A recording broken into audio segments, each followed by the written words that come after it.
Hello, this is Norma and welcome to my channel. This weekend I have a school reunion. So I was born in Liberia, West Africa, and moved to the States, and a lot of us that grew up together still keep in touch. So every year most of the schools try to do a reunion. They move from state to state, and so this year my school reunion is in Maryland. So it's Friday, Saturday, and Sunday. So Friday, which is tonight, we have a welcoming party. And then Saturday, there's a business meeting. In the night, we have a dinner. Saturday, there's family day in the park.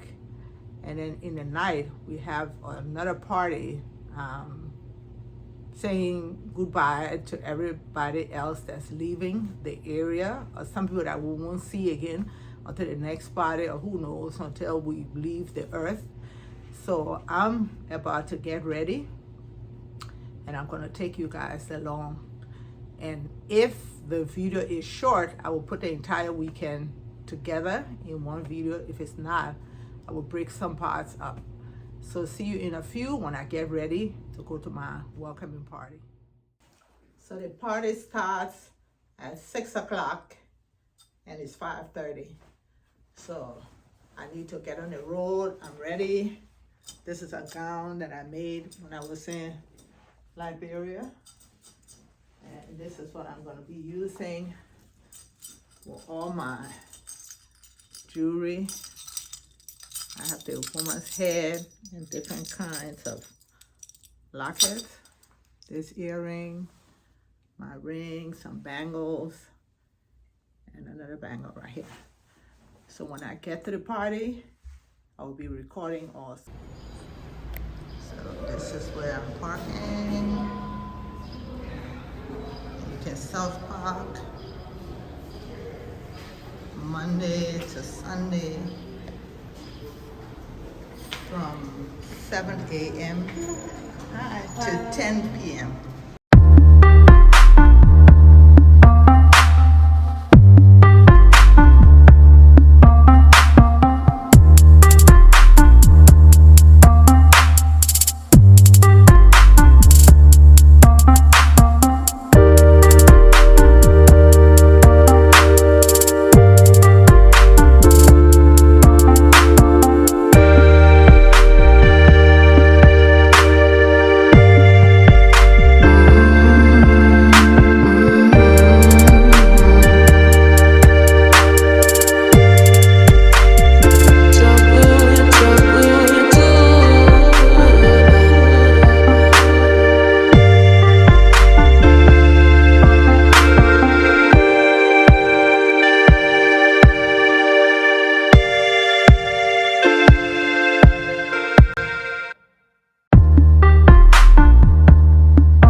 day. The party last night lasted from 6 to 1 o'clock, but I left it was almost 12 when I left to come home, because it's going to be party all weekend.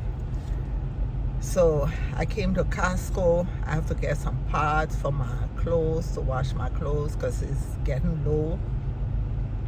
And the school, the reunion, is the 29th reunion. The school that I went to is a Catholic school, and I was there from kindergarten to 11th grade.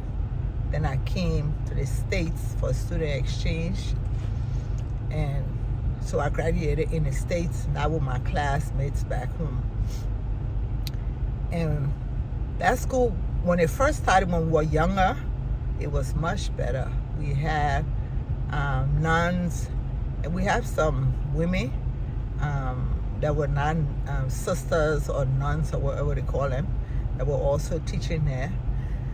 And then later they started bringing some men, and a lot of times that's not a good fix when you have too many young girls. And I remember at the school, they used to be very tough.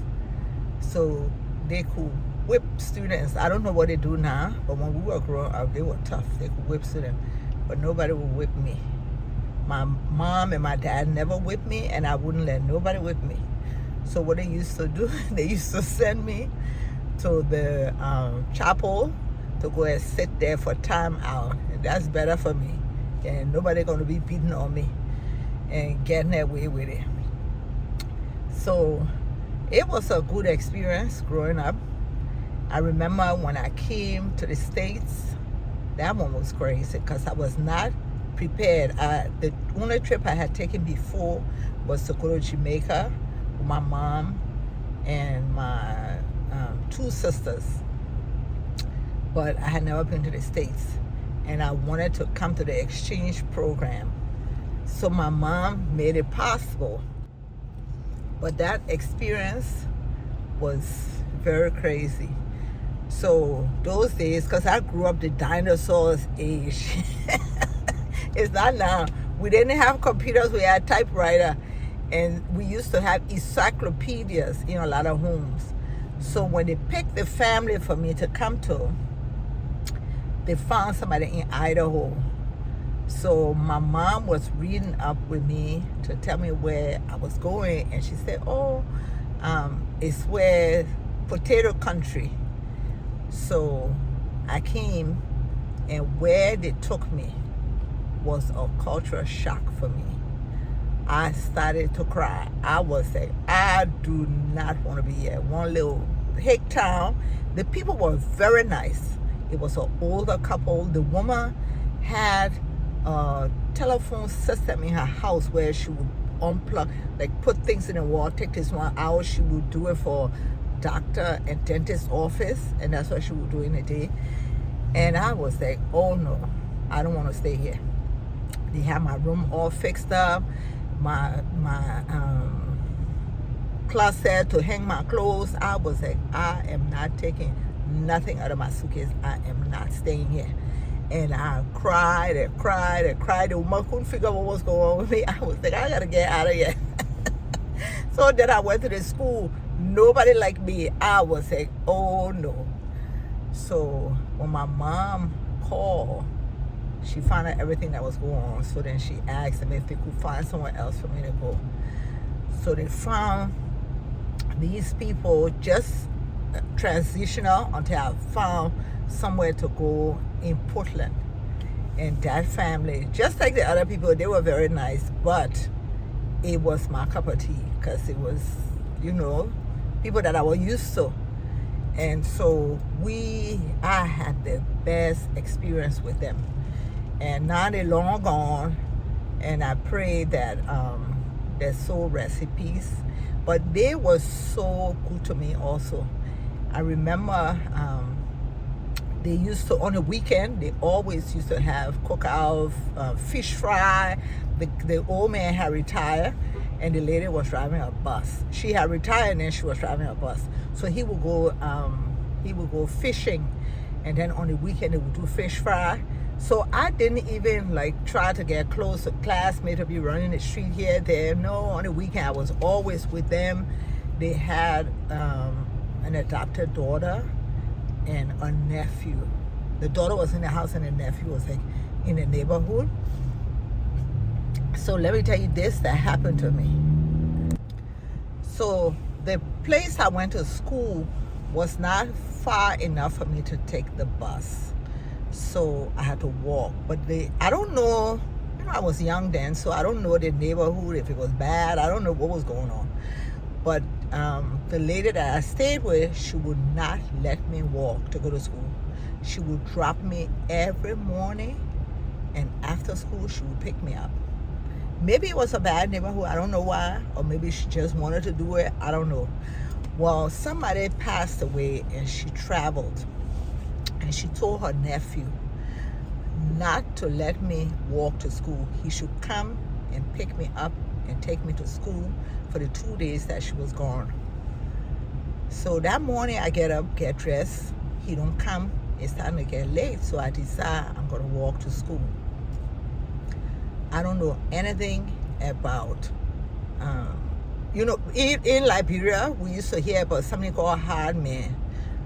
People from Liberia know what I'm talking about. I can't talk exactly what it means because I don't want YouTube to kick me out of YouTube. But if you hear hard man and you're from Liberia, you know. But I was not like places where they used to say it used to happen. So I'm walking to school that morning, and this guy stops and he asks me, because in my generation, I don't know if they do it now in Liberia, but when I went to school, nobody told you about stranger danger. You respected everyone, even people who were older. They were now your relatives. We would call our mom friends aunt and uncles. I don't know, that's how it was. And if an adult told you to do something, you did it because you were a child, you didn't talk back. So this guy stops, he puts his window down, he asked me, he asked me about some street. And I said, oh, I don't know this area. So I guess from my accent, he could tell I'm not American. He said, oh, where you from? I said, oh, I'm an exchange student. Being dumb, I said, I'm an exchange student and I just live around the other side. He said, where you going? I said, to school. He said, oh, where you go to school? I told him. He said, oh, hop in, I'll take you. Like a dummy, I got in. So then I get in the car and then I look. I turn to where he was sitting and I see he got clothes and books. It's like he's living in his car. I'm like, oh my God. So he's driving and then he said, oh, let's go and play hooky. I didn't even know what he was talking about. I was like, hooky, what's that? And then he tells me, I was like, oh no, I don't do that. Because I was young, I was not into all that foolishness. I was like, no, I don't do that. And he was like, oh, you're gonna have a good time. I started to pray. I was so scared. I was like, oh my God. And I tell you, God is good. Something just came to my head. And I said, you know what? And I just started saying, oh my God, oh my God. And I bent. And he said, what's wrong? I said, oh, the lady I live with, nephew, that was supposed to pick me up, he's following you. And he said, oh, well, let me take you to school. And he took me and dropped me off. I was like, oh my God. It was not a time of cell phone.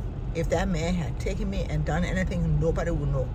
But when I came home that day, and that lady came home from her trip, because the day after that, the nephew did come to pick me. When she came from her trip, she went off on him. She was so angry with him. And I said, no, it's okay. She was like, no, it's not okay. Can you imagine if something happened to you? That's when she told me about stranger danger. I said, well, I'm not getting nobody car. I ain't got to worry about that.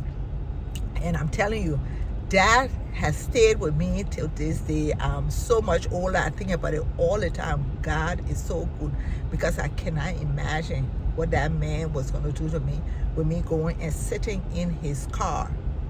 Just being one little girl from Africa, don't know any better. So I was not prepared.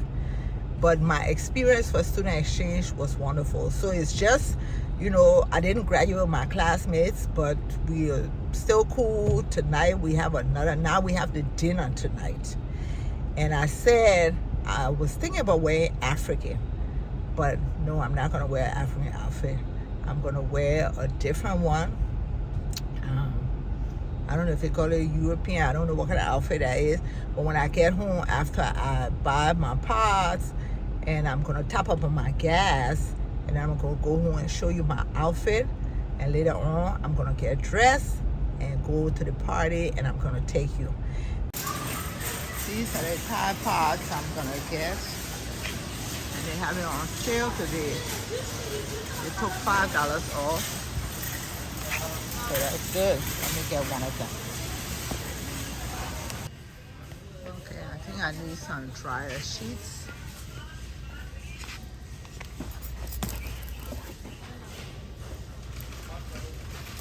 Bounce. That one is also on sale.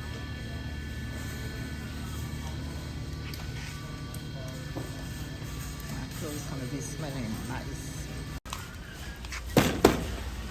And I also got some fabric softener.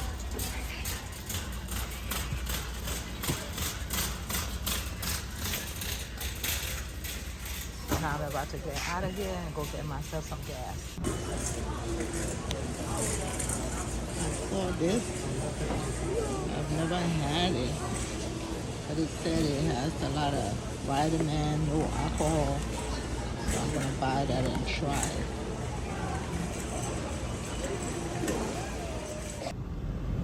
Okay, I'm here to pump my gas. When I passed earlier to go shop, it was crowded. But I see the line has gone down. So I'm home and I'm about to get dressed. I'm gonna show you what I'm gonna wear. This is the skirt right here. And this is what the bottom looks like. See all the rhinestones on it. And the back. And it's all flare.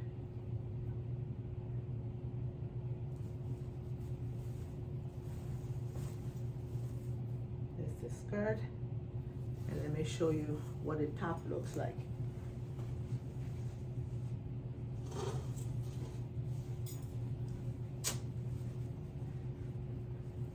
This is the top. See the arm is see-through. And it has elastic right here. Here's the back. It has a zipper. And let me show you the slippers.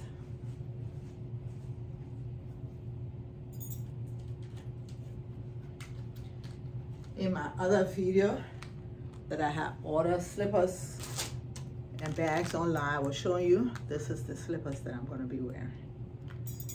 It's still new. I haven't tried it to a party yet, so I'm gonna break it in tonight. My silver bag. And let me show you the jewelry I'm gonna be wearing. So for my hair, let me take this out.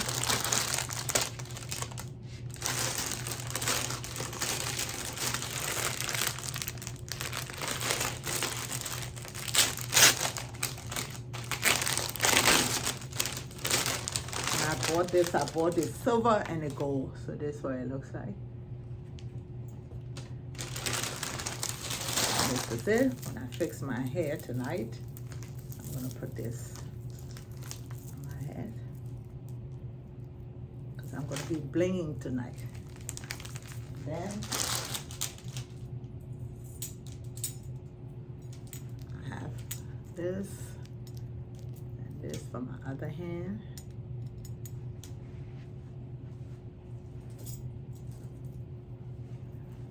These are the hanging earrings I'm gonna be wearing.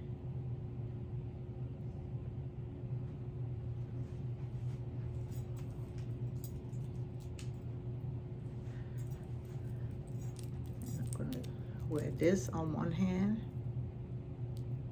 this on another, and this on one of the hands. So that's how I'm gonna dress tonight.